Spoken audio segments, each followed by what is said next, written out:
Ir 3. jūnijas un otra diena. Tas nozīmē to, ka 8:00 vakarā mums kripto numur 1 YouTube tiešraide pievienojas. Singapūras centrālā banka visiem kripto uzņēmumiem līdz 30. jūnijam liek pārtraukt darbību ārzemēs, ja ne, draudēs liels naudas sods.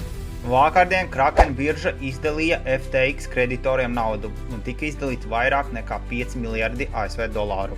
Trumpa administrācija pieprasa valstīm līdz trešdienai iesūtīt jaunos tirdzniecības līgumus, lai izvairītos no tarifu atjaunošanas. Turpinot par tarifiem, ASV līdz 31. augustam ir atcēlusi tarifus atsevišķām Ķīnas precēm.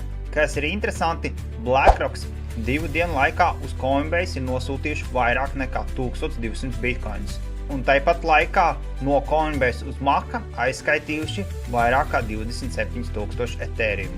M2 Money Supply sasniedz visu laiku augstāko punktu. Šodien 8:00 tiekamies YouTube laivā un atceries apmeklē www.kriptonumur1.lv vai arī mūsu Telegram kanālu. Visi linki profila aprakstā.